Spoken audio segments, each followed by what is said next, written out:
Riwruoge moko mag ji giwegi koro wito mabor paro mar keto kaka itayo omenda mag NG-CDF, omenda mar Senate Oversight kod mano mar ngaf e katiba. Wira ni chal makamano dhi ataro mar chik kendo thiro pogo teko mag tayo chenro ma pacho ka. Gimedo bende ni chenro mar kawo pach oganda e wi chal makamano nokota e yo makare.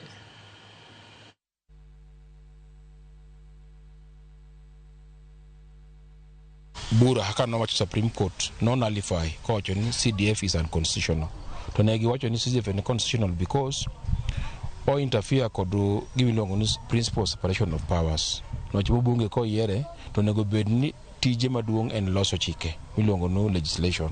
To mar ariyo en chung represent oganda e wach mar oversight. Neno ni sirikal mar executive tiyo gi pesa maber.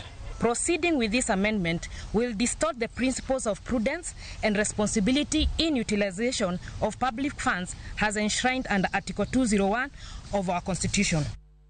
Riwruog governors e pacho